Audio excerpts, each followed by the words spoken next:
Hey, Rick Sayes here. Welcome to another episode of the Outdoor Biz Podcast, where I hope to provide entertaining conversations with retailers, brand managers, athletes, executives, and others in the outdoor biz to get their stories, tips, strategies, productivity tricks, and ideas that you can apply and take your career or business to the next level.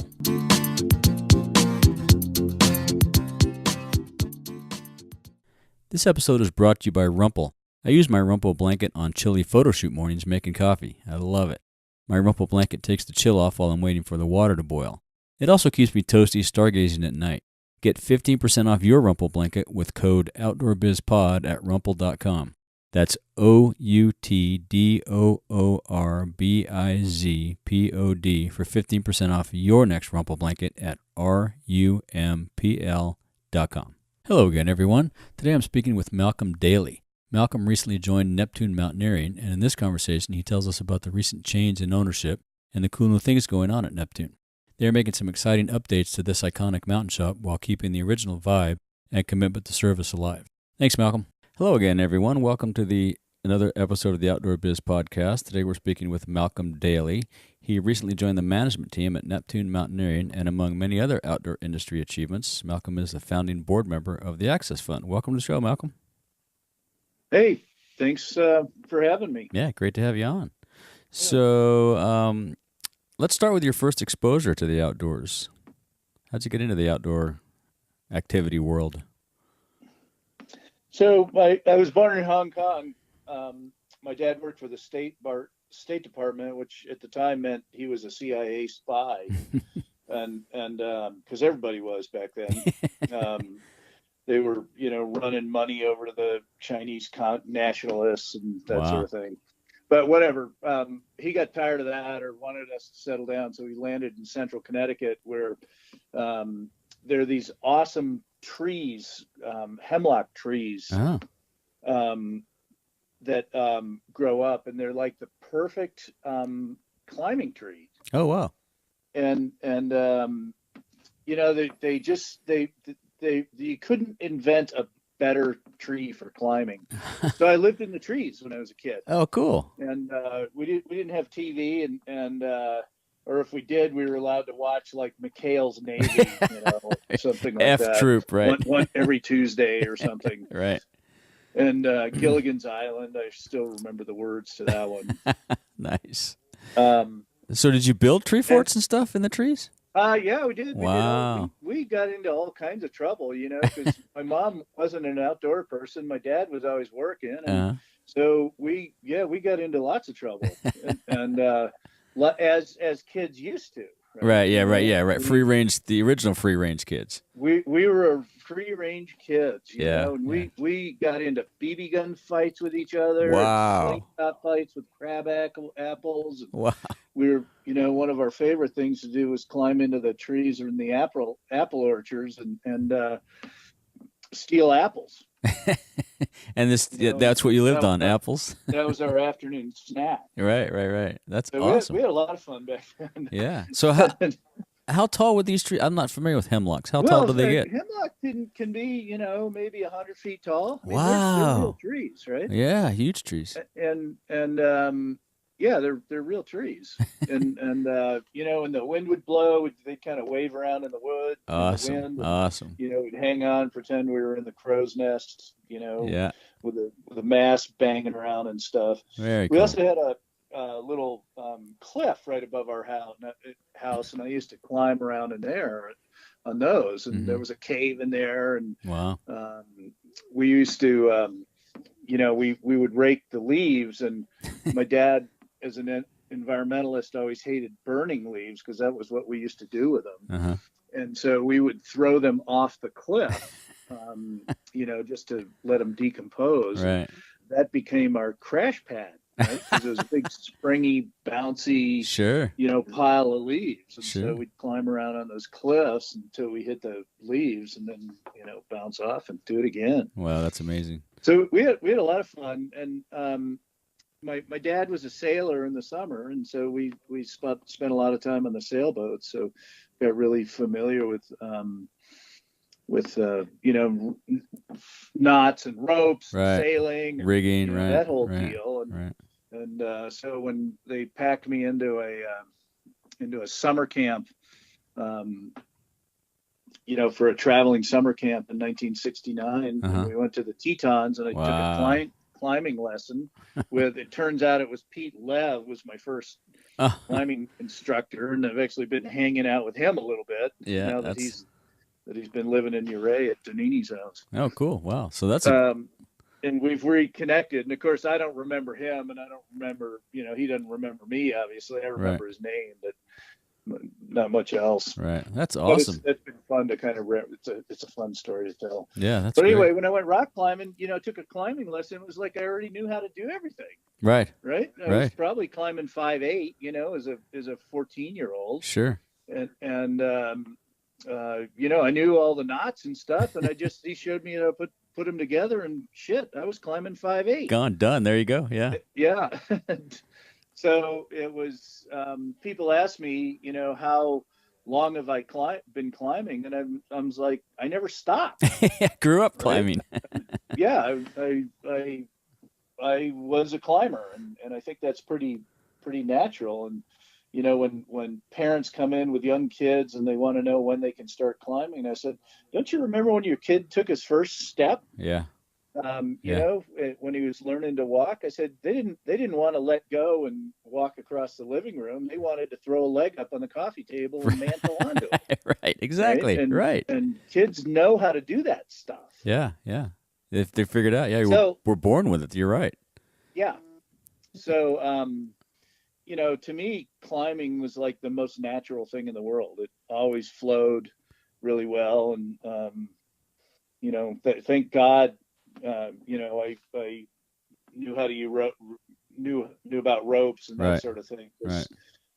Ropes and knots. Might be an Alex Honnold, Oh man, yeah, that kid's amazing. And, yeah, that's awesome. Anyway, that's my story, and I'm sticking to it. That's a great story. That's a great way to teach climbing too. I mean, like you say, when those parents come in the store, you can just relate that story, and then they kind of. I bet they gravitate to that pretty readily because you're right. Kids, we've got that little wall of handholds, yeah. for testing shoes, and it's everything we can do to keep kids off of it. Right, I'll bet. So they love it. So did your first outdoor job end up being climbing? Let's see. I guess I kind of was. I was a camp counselor for a while at a YMCA camp. Okay. And one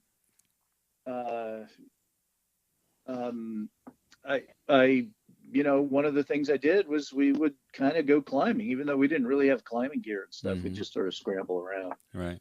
So. And where was that? Is that in the east? Yeah, it was in Northwest Connecticut. Cool. Awesome. Camp Jewel. I think I wasn't. I didn't go to a YMCA camp. I did the Boy Scout thing, not the YMCA thing. But right. That was pretty fun.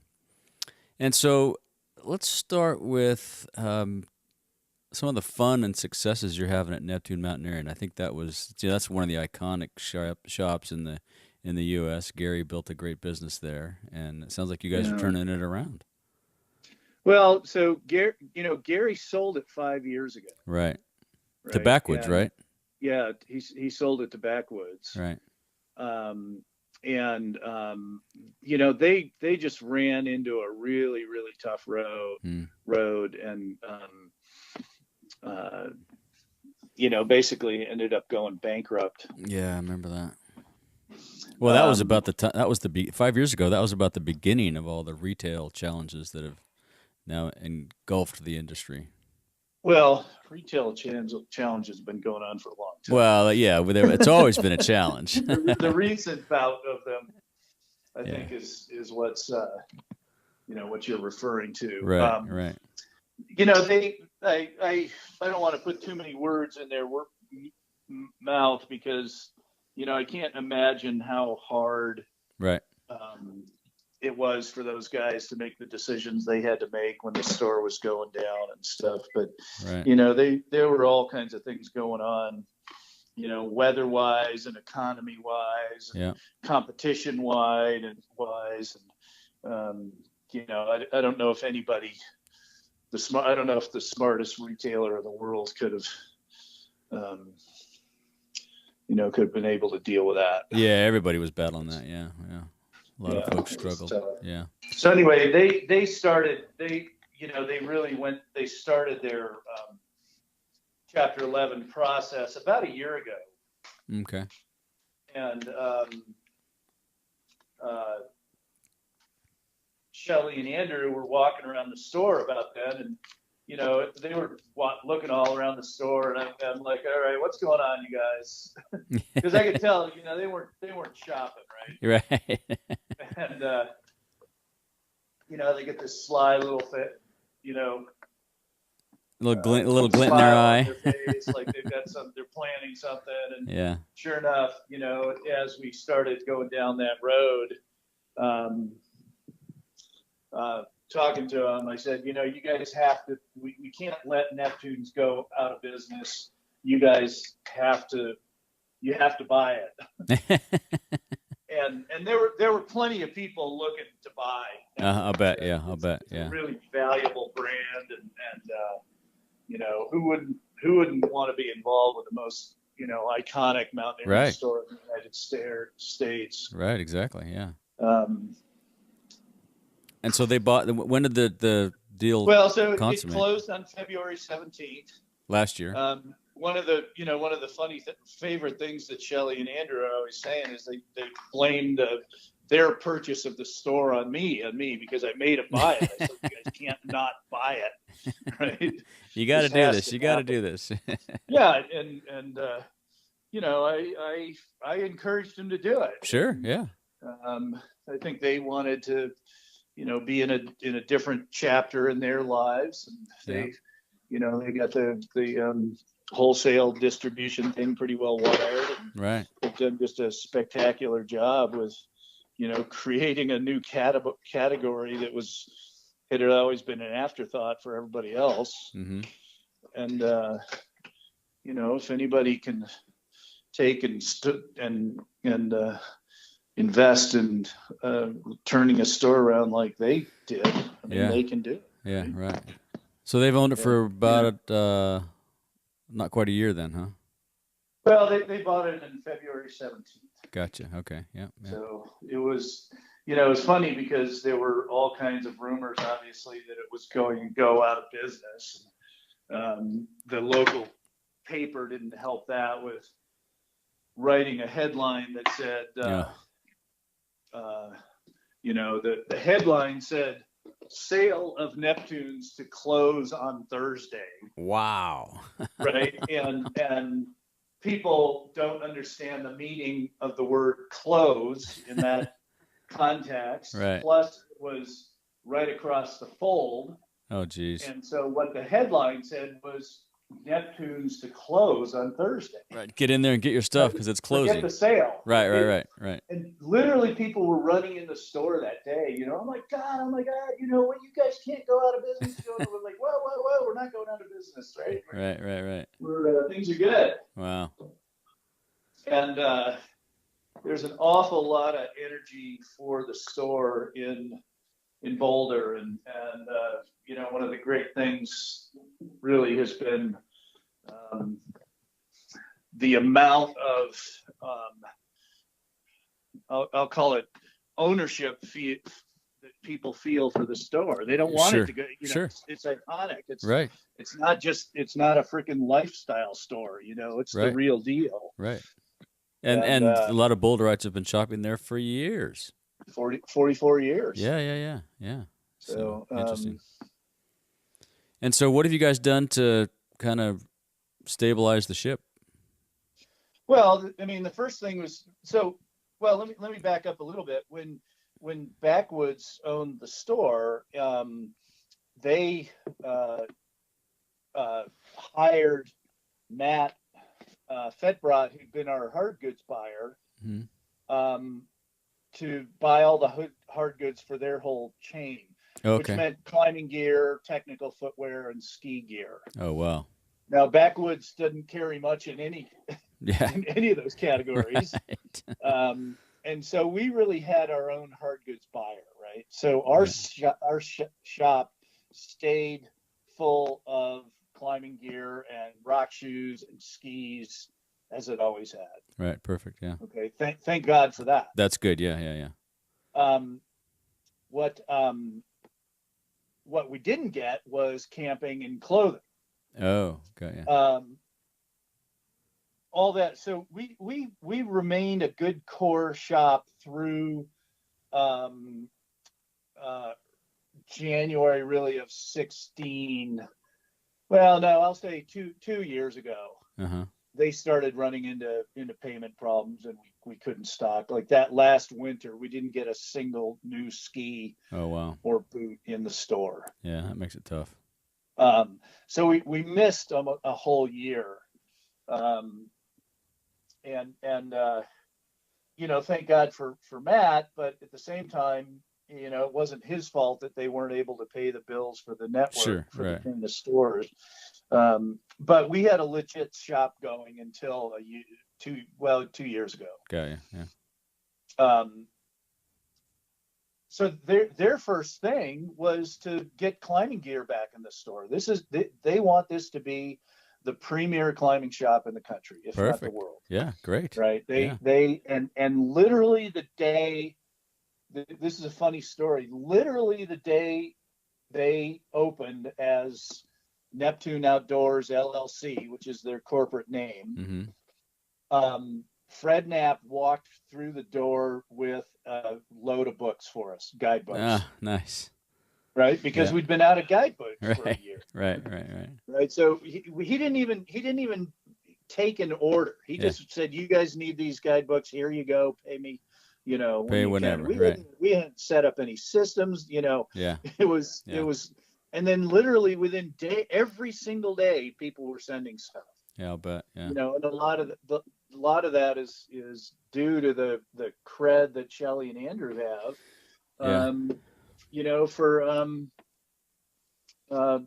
With the vendors. Yeah, right. Yeah. And the reputation that the store had too. I mean, they have right. Exactly. So they wanted climbing gear to be in the store, and that's great. literally, every single day for the next month we were getting climbing gear in. Excellent. Yeah, good. And now we've got 157 linear feet of climbing gear on display. Wow, that's got to be one of the largest displays in the country. I'm gonna guess it's 4 or 5 times the next largest size. Wow, that's awesome. Because it's just in rock and snow, and Rich is a great friend, and they're a great shop, and they've got a very, very appropriate selection. But we literally have 4 times as much as they do. That's awesome. Rich up in. Now, they may have more in back stock. Yeah. There's an awful lot of gear on the wall. That's great. Yeah, I haven't been in there in years, but that's awesome. Yeah, that's great. Yeah. And so, and you started to get the apparel and the clothing, so it's kind of more. Yeah, and then because we weren't able to make any pre-buys for this stuff. Yeah, right. We had a really, really odd selection of clothing. Hardware is much more of an ASAP business. Yeah. Clothing is not. And so we basically were putting stuff on the hanger, whatever we could get from the vendors we wanted to deal with. So we had a little bit of an oddball selection, and that's only now straightening out because we missed our pre-seasons for fall too. Right. Yeah. Right. Couple seasons. Right? Yeah. So it really isn't going to get. This isn't to say we don't have a lot of stuff. We do. Sure. But as far as the nature of the selection and the way that Aaron is working to buy, it really won't be our buy 100% until spring. Yeah. Yeah. Well, that's right around a few months away. You're right. It's only a few months off. So. Yeah, exactly. That's awesome. So that's some pretty serious challenges to overcome. Did you retain most of the staff? Were they there to help out? And we've had almost 100% turnover. Wow. Myself and Dan Hare, I think, are the only one, and Jenny Ball and David Light. Okay. So Jenny is she's just working 1 or 2 days a week. David is our receiver guy, but Dan Hare and I are the two that are still on the floor. Excellent. Yeah. Shelley and Andrew have a style of their own. Right. and it's very, very different than what it always has been. And I think a lot of people just finally decided they needed to, go pursue other things. That said, we've got an amazing crew. I mean, the people we are putting on the floor this winter for ski, and with Dan and my kind of climbing gear knowledge, are going to be as good as we've ever had. That's great. Yeah, that's great. I mean, we've got and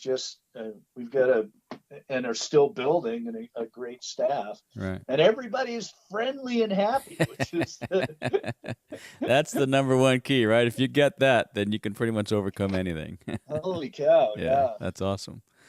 It's sometimes it's been painful, right? Because, sure, but my friends have left. Yeah, and they're doing other things, and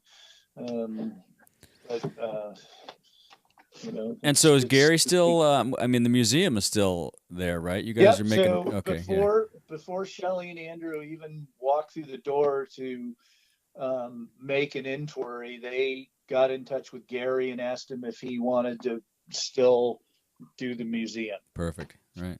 And of course, he said yes. Right. And so the museum is going to be a major part of the vibe of the store. Excellent. And rather than the museum had always been sort of often a corner of the store. Yeah, and kind of throughout the store, up high on the walls, right? Exactly. Well, the stuff around the walls has just been really decoration because you can't see it. Yeah. But the actual displays, the curated, sure, right, dioramas and things like that, have always been off in one corner, and they really wanted to have the store be part of the museum, be as part of the store, right? Oh, perfect, right, yeah. They want it to flow, so when you're shopping around in the the history of skiing area, you're right in front of the skis, right, that kind of thing. So we want to tell those stories, as they were designed to be told. Yeah, make it integral. That's awesome. And does Gary show up every once in a while? Do you see him a lot? Gary Round's come. I think somebody told me he's in China right now. Oh, okay. He's got some serious work.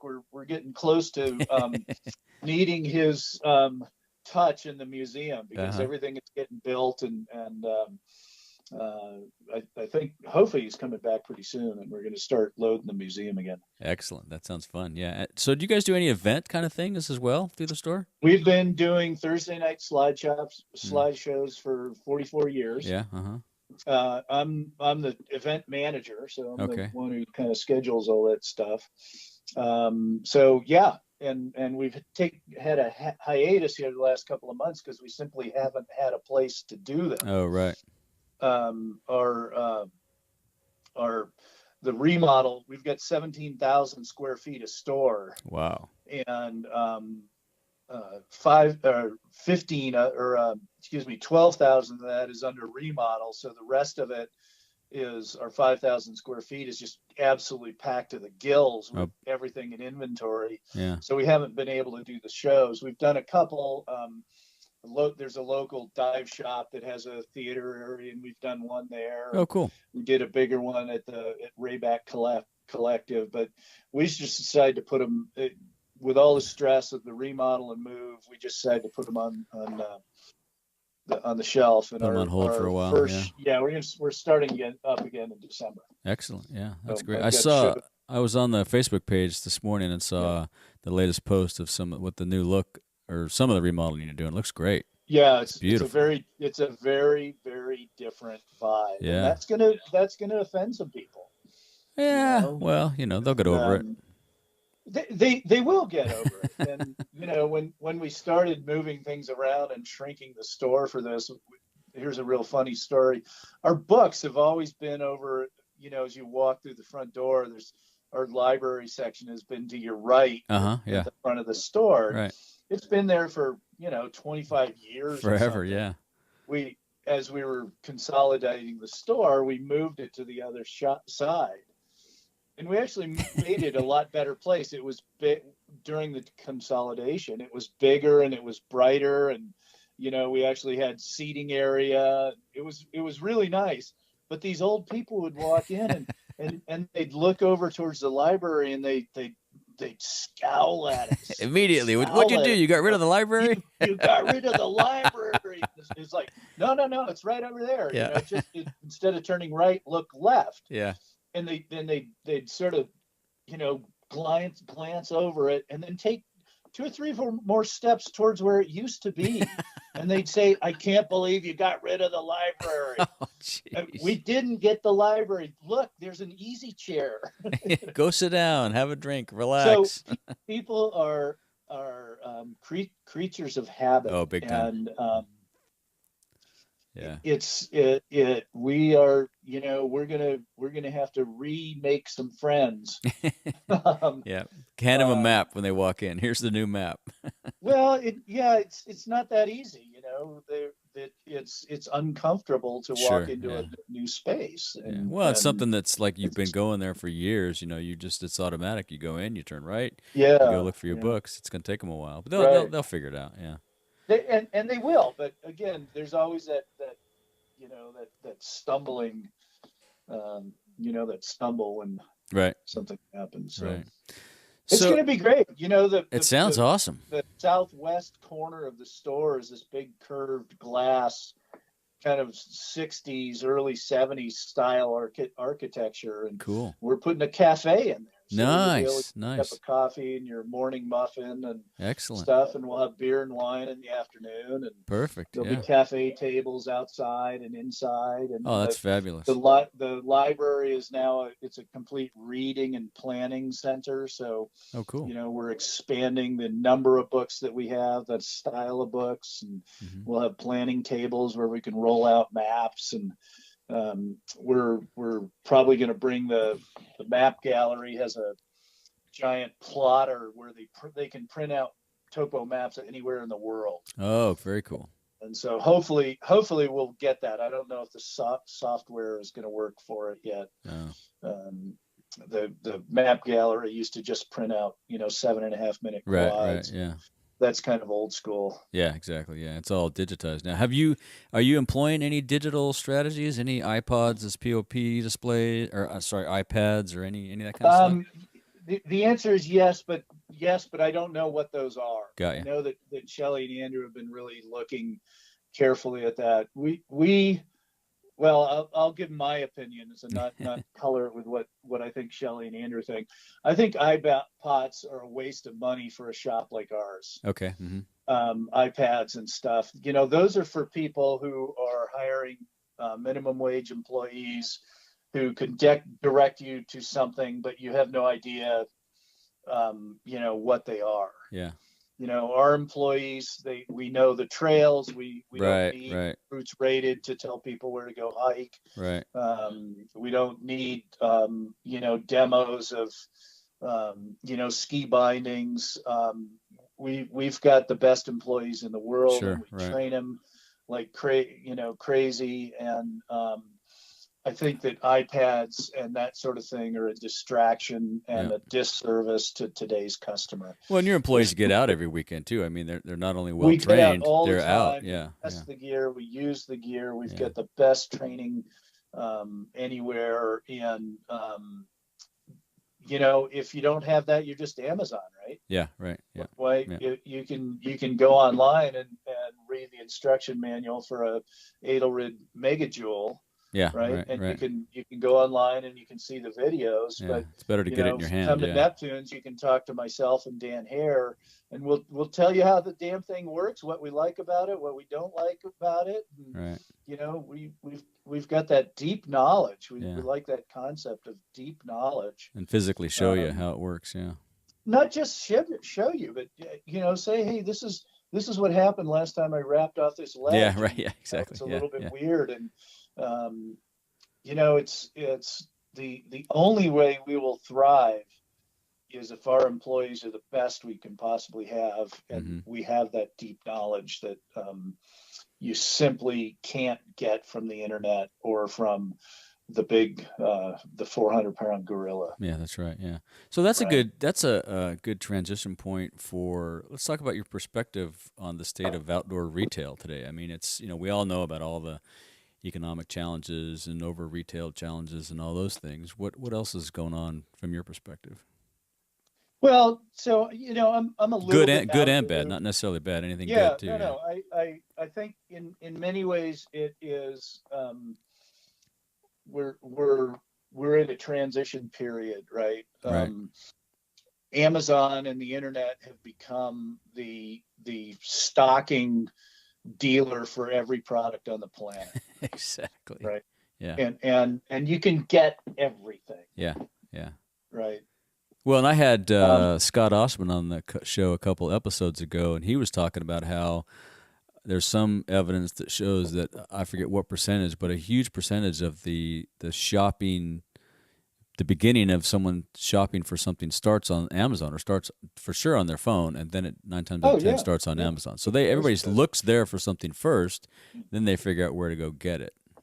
Well, what's interesting is that, when somebody's shopping for a specific product, it's easy to get the data, Yeah. right? Yeah. Somebody's looking for a ski that, for a soft snow ski, that weighs X number of grams. They can memorize all that stuff. As Right. employees, we cannot, Right. right? Right. It's too much. Yeah. So very often they come in having the kind of knowledge that we would have to look up. Right. So it makes it easier A for little bit. us, Right. Yeah. Exactly. Yeah. right? Yeah. Right. As long as they understand the drill. Yeah. We simply can't geek out on the width of every ski Sure. that's here, or the grams, or whether it's Polonia or Beechwood, or Right. Right. we simply cannot. Yeah. It's just physically, There's it's no just way too for us to have much. that, Yeah. Just too much. right? Right. Yeah. And so they a lot of times they come prepared with that kind of idea, Yeah. but we can give them information that they can't get anywhere else. Yeah. And You it's can not talk like it's about a secret. It's the experience. yeah, and you can talk about the benefits of skiing this type of ski versus that type of ski. If you ski like Or, this, hey, we're going up on the diamond next uh week, huh. and whatever. Yeah. Collectively we've I don't want to say we've been everywhere, but we've been in an awful lot A of lot of places, places. Yeah. right? Yeah. And we can pick up our friend, the phone, and call Josh Wharton or Cedar Wright or Right. Emily Harrington and say, hey, I heard you were in Mallorca last year. I've got somebody on the phone who's trying to plan a trip. Do you mind talking to him? Right. And boy, does that make a sale. Yeah. Exactly. Yeah. Yeah. Wow. They have somebody that's been there where I'm going. That's awesome. Yeah. Yeah, That's great. and Yeah. maybe that person is a famous hero, Right. Exactly. Yeah. right? Yeah. So, So what about there's Sorry. Go ahead. we're really lucky in this community here that we have access to that type of information and knowledge, Exactly. Right. not simply from employees, but from everywhere Yeah. else. Exactly. Yeah. And So, so, have you guys improved your online game? It looked like you had. I was on the website this morning. it's getting better. It's Yeah. get better, but frankly, online is second. It's back burner for us right now. Mm-hmm. Sure. Yeah. Right? We want to be the front and center store, where people walk in and they know. Again, we get that deep knowledge. Yeah. Well, and Neptune's has always been a destination in Boulder, if Yeah. not Colorado, right? I mean, if you're going to Colorado and you're going anywhere near Boulder and you're into the outdoors, you're going to go stop in Neptune's. And if you, Right. sounds like you guys are maintaining that destination aura, Absolutely. which is perfect. And that Yeah. front and center is it's our thing. Right. We want to use the tagline, your local mountain shop. Perfect. Yeah. Mm-hmm. Right? And that seems pretty simple, but in a town where the foodies will spend $80 for a plate of food that was grown on a ranch where they know the name of the pig or Yeah. whatever. Right. We want to be local. Well, and like you say, your local knowledge is unparalleled, but also that your local knowledge expands pretty globally. I mean, you have a great reach. Like you Right. say, you've got people Right. that have been all around the world. So it's a broader local than a lot we've of got a folks. really good reach. Yeah, that's awesome. And back to your earlier question about what is the biggest challenge? Yeah. It's separating people from their phones, and 70% of the people who come in the door who are under 50 years old Sure. are shopping on their phones while they're shopping here. Yeah. Yeah. Well, they price right? compare, all that. And they're price comparing. And so, you know, what we get into these conversations all the time, but, you know, where you shop matters. Yeah. Mm-hmm. Right. We like our local community. We've got to hire the people here. Right. To do these shops. And, you know, if somebody's whining over a 10% discount from somewhere, we say, you know, if you want to be a part of this community, it's important. Where you spend your money matters. Exactly. Yeah. Right. Well, we go through the same thing at Bishop. Yeah, exactly. Yeah. And, you know, those are sometimes awkward conversations to have. You know, we get a lot of showrooming, particularly in the footwear world, because we've got expert boot fitters. Yeah. Right. And people come in and they try these things on, and they'll spend an hour with us. That's awesome. Right. Yeah. And sometimes more. Yeah. And then at the end they'll take a picture of the one they decide that you helped them pick. They'll take a picture of it, and then they say, I think I'm going to go think about it. Jeez. Right? And that's code for fuck you. We go buy it on Zappos. I'm going to go save $20 on that $200 pair of boots. Yeah. And so I've developed a script with people. Nice. You know, when they do that, I say, you know, when you're ready to make your purchase, please come back and buy it here. Yeah. We cannot offer you this service unless you buy stuff from us. Exactly. Yeah. And I do it in a friendly way. Yeah. You know, and we have to do that. We have to make people understand the importance of a local shop. And it doesn't matter whether it's, you know, a local grocery store versus a Walmart superstore, or whether it's REI or whatever. It's our job as retailers to engage with the community and have people understand the importance of having local employees. Yeah, there's a great story.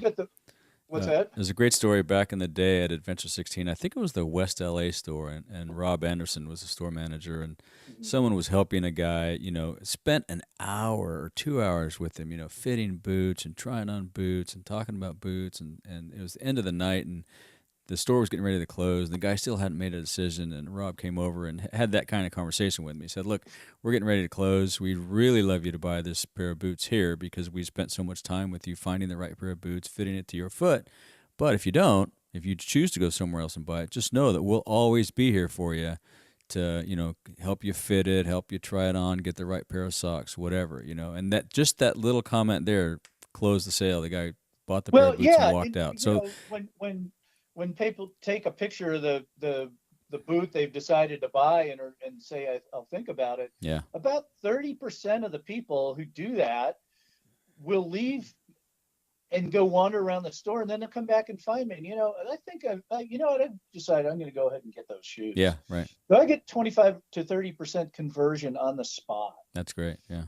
You know, the other thing we're doing is we are trying to figure out a way to engage with the pros and guides and stuff. Oh, right. Mm-hmm. And we've got some things in the works, you know, to become pro center and things like that. And that's going to launch this spring with some of the brands. But, you know, why should those pros have to, the legitimate ones, why should they have to go online and order something and have it delivered to their door? Why can't they come and pick it up from us? Exactly, yeah. Well, and you can fit it for them too, right? I mean, a lot of times you order on a pro deal, a pair of boots especially, you get them, they don't fit, you got to go through the hassle of getting them back. Yeah, no, that's a great idea.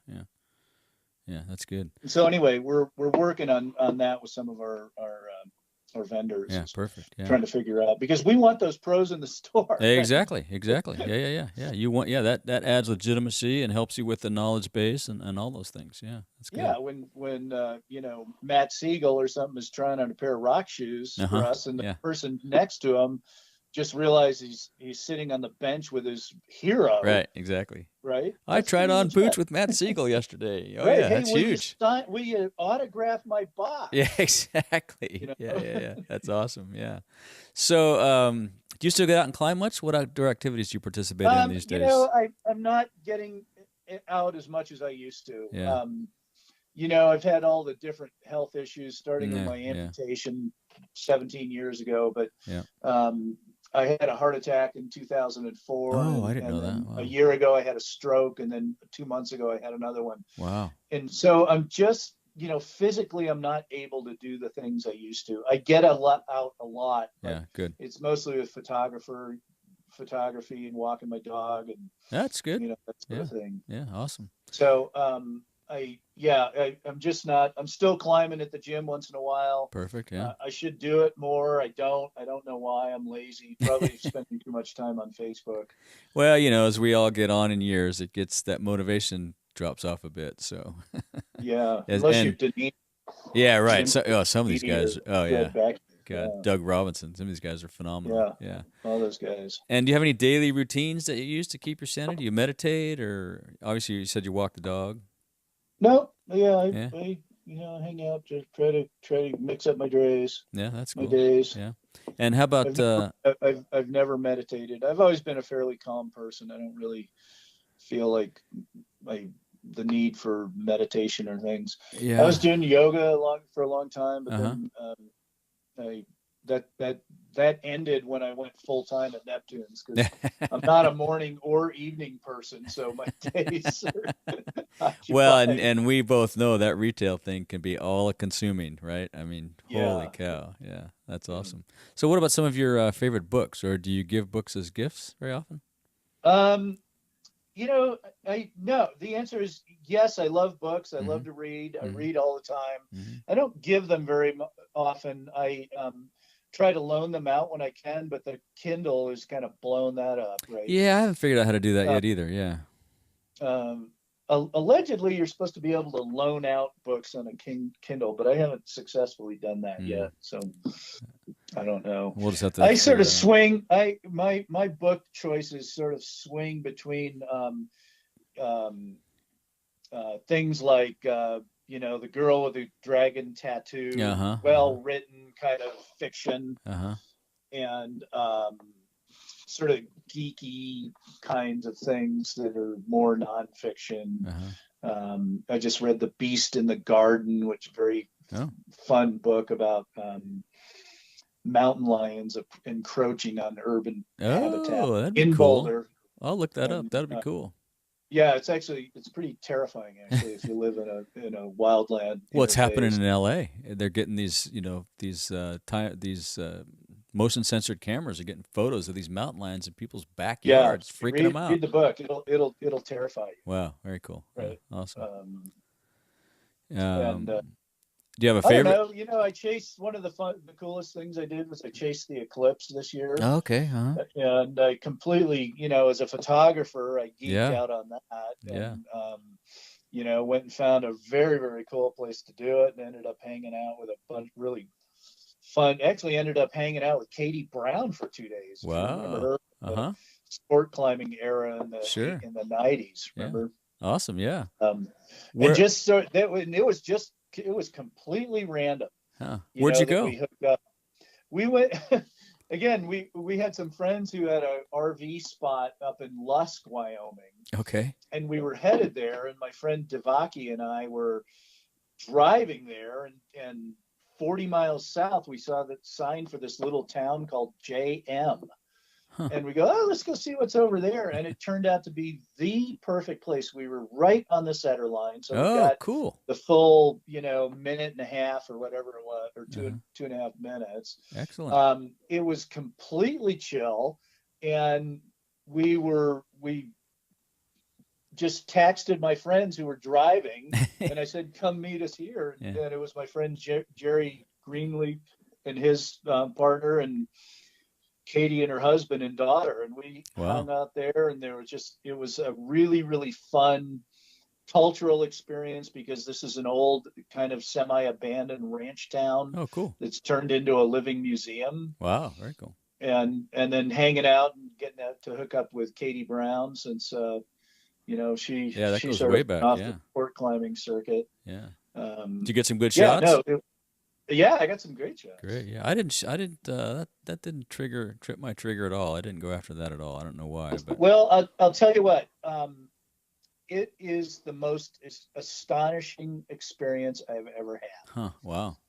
And a lot of the United States, I think they said like 48% of the United States had coverage of the eclipse, Right. but only a tiny swath of it was total. Right.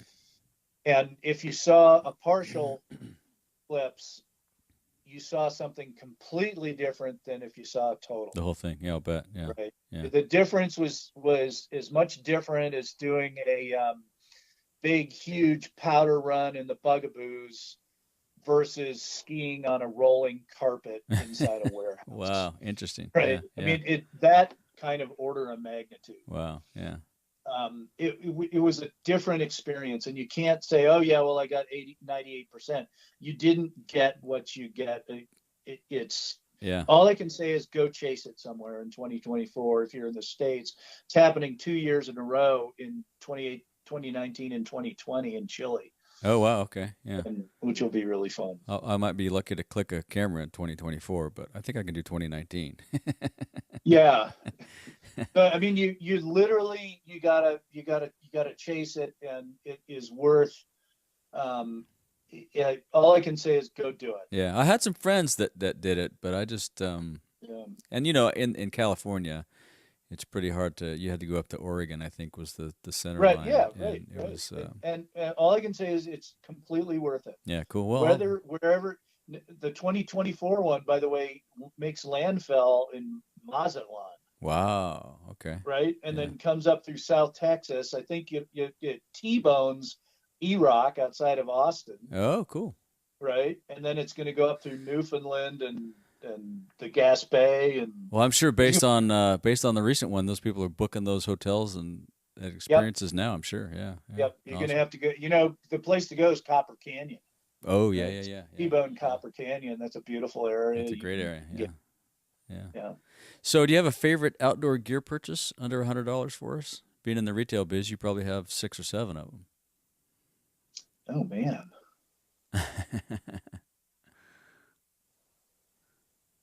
Man, what kinds of gear? Anything, any little gadget. You don't need to say it, but people are always asking me at the shop, about I need to get Father's Day present or whatever. Right. Mm-hmm. Headlamps are perfect. Yeah. Yeah. I hate to say it, and I know it sounds boring and stuff like that. It's not though, because I don't know about you, but I've got you probably the same. We've all got 3 or 4 headlamps. I have one. Oh yeah, they're like reading glasses. Yeah, I've come with my photo bag, my fishing bag, everywhere. They're you never know. Yeah. And you can get different powers and different price points, things like that. Do you have a favorite one that you like? A favorite brand or model? Well, what I'm going to say here is a little bit odd because this one to me is the most useful and the biggest underdog is that Petzl E-Light. Okay, yeah. Mm-hmm, yeah. It's an emergency light. It comes in a little capsule. You can throw it in your chalk bag. Oh, sweet. Yeah. Right. And it's a 10-year battery. So it's a total emergency thing. You should have one in every car. Great. There should be one in every chalk bag if you're a trad climber. Yeah. They're always in my fishing vest and stuff. Yeah, cool. Well, I'll link to that in the show notes. Yeah, that's great. Yeah, it's a great little light that is completely underrated. Perfect. Yeah. So as we go to wrap here, do you have anything you want to say to or ask of our audience before we finish up? I think 2 things. One, get off your damn phones, and 2 is it matters where you shop. Yeah. Okay, yeah. It matters where you shop, and I don't care whether you live in Des Moines, Iowa, or Boulder, Colorado. We're not going to survive as a society unless we support the communities in which we live. Right. Shop local. Yeah. Whether you're buying coffee or buying groceries, shop local. Yeah. And it's, when you go to the grocery store, don't use a stupid automated checkout counter. Yeah. Walk up to the counter, talk to them, say hi. Yeah. They're getting paid. They live in the community. I don't know. I can't. I have a tough time doing that at the Vons and Bishop, but it's weird like that. But as I get drawn into this concept of specialty retail, I realized there's nothing different about specialty retail than there is out of a shop in the local coffee shop. Right? Yeah, that's true. Shop local, you guys, and because that makes, I'll say it specifically about a climbing shop and an outdoor shop, but it makes everywhere you go, it's important. It makes all the difference in the world for a lot of these small businesses. Yeah, climbing shops, outdoor shops, local bookstores, coffee shops, all that. Yeah. Right. Yeah. Do whatever you can to leave your money in the community. Yeah, exactly. Yeah. And where's the best place for people to find you? Email, Twitter, Instagram? Instagram, Mal Daly. Okay. Instagram. I think I'm going to quit Facebook. Yeah, it's taking too much of my time. Yeah, I'm with you. Yeah. Well, we'll link to your Instagram feed and. Yeah, and I'm just Malcom Daly at Gmail, so. Okay. Easy to yeah, we'll put that in there. We'll link to the shop and all the other things we talked about. Well, I appreciate the time, Malcom. It's been great. All right, man. All right, thanks. All right, see ya. Bye. All right, I hope you enjoyed that conversation with Malcom Daly. You can find him at Mal Daly on Instagram and malcomdaly@gmail.com. That's MalcomDaly. You'll find links to everything we discussed in the show notes at theoutdoorbizpodcast.com/episodes/049. I'd be stoked if you shared your favorite episodes on the socials, and until next time, thank you so much for listening. This episode's featured advocacy group is Friends of the Inyo. Friends of the Inyo is a conservation nonprofit based here in the Eastern Sierra. Their mission is to ensure that public lands of the Eastern Sierra remain wild and free for future generations. Friends of the Inyo engages in policy activism while supporting meaningful and sustainable land management. On the ground, Friends of the Inyo places hands on the land through professional crews and volunteer activities in both the front country and the wilderness. Join Friends of the Inyo on an event or support effective public lands policy and management by becoming a member at www.friendsoftheinyo.org. If you want more of the Outdoor Biz Podcast, you can subscribe on iTunes and Stitcher or go to theoutdoorbizpodcast.com where you find all the episodes, show notes, and much, much more. You can find us on Facebook and Instagram at The Outdoor Biz Podcast, Twitter at Rick_Saez, that's Saez, and my email is rick@theoutdoorbizpodcast.com. Thanks for listening and all the support, and a huge shout out to all my guests, and until next time, be sure to make time to get outside.